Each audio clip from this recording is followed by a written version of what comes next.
Welcome to our YouTube channel Hindi knowledge world. आज का हमारा टॉपिक है भारत की उभरती वैश्विक छवि से बेचैन है चालबाज चीन। और इस बारे में हम जानते हैं पूरी इन्फॉर्मेशन, लेकिन उसके पहले आप लोग चैनल को सब्सक्राइब कर लें और बेल आइकन को प्रेस कर लें और जितना ज़्यादा हो सके अपने फ्रेंड्स और फैमिली के साथ भी ये इन्फॉर्मेशन शेयर करें, जिससे उनको भी ग्लोबल अपडेट मिल सके। चीन के साथ अच्छे संबंधों के लिए भारत ने पिछले 60 सालों में चीन के लिए बहुत कुछ त्याग किया। यहाँ तक कि उसने सुरक्षा परिषद में स्थायी सदस्यता को भी चीन को समर्पित कर दिया, तिब्बत की कुर्बानी दे दी। लेकिन उसके बाद भी चीन भारत के साथ हमेशा छल करता रहा। पहले तिब्बत पर, फिर हिमालय से सटे देशों में अपनी दादागिरी शुरू कर दी। भारत विरोध की लहर उन देशों में पैदा करना चालू कर दिया और ये चीन के छल का एक हिस्सा बन गया।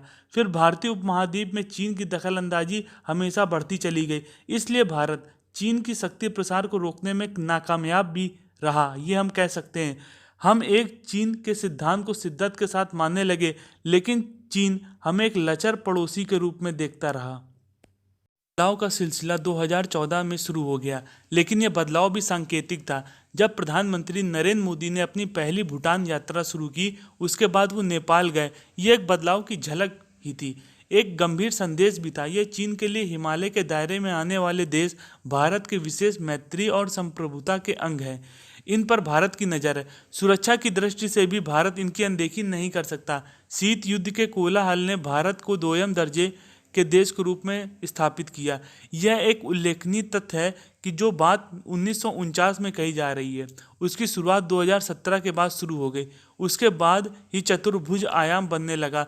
भारत, अमेरिका, जापान और ऑस्ट्रेलिया इसके अभिन्न अंग बने। एशिया पैसिफिक को इंडो पैसिफिक के रूप में स्थानांतरित कर दिया गया। पूर्वी एशिया में चीन की धार को कुंद करने के लिए भारत को विशेष अहमियत भी दी जाने लगी।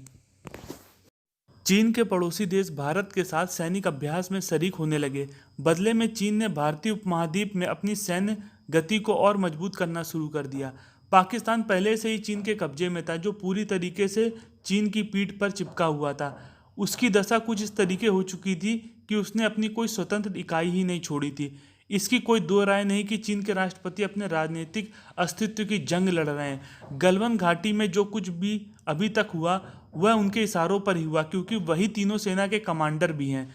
एक अमेरिकी पत्रिका ने हाल ही में यह दावा किया कि जून में एलएसी पर हिंसक भिड़ंत में चीन के 3 गुना से ज़्यादा सैनिक हताहत हुए हैं, जिस पर चीन अभी तक पर्दा डाले हुए है। इससे यह भी सुनिश्चित हो गया कि भारत और चीन के संबंध 2020 के पहले की तरह नहीं बन सकते। भारत ने पाकिस्तान को सैनिक और कूटनीतिक के द्वारा दुनिया की नज़रों से एक असफल राष्ट्र के रूप में घोषित कर दिया है। पिछले 5 महीनों की सक्रिय कूटनीति के जरिए रूस, यूरोप, अमेरिका को साथ लेकर भारत ने चीन के लिए भी कूटनीतिक मुसीबत को बढ़ा दिया है। अगर संक्षेप में कहा जाए तो शी जिनपिंग की विश्व विजय यात्रा का विघटन गलवान घाटी के साथ शुरू हो गया है।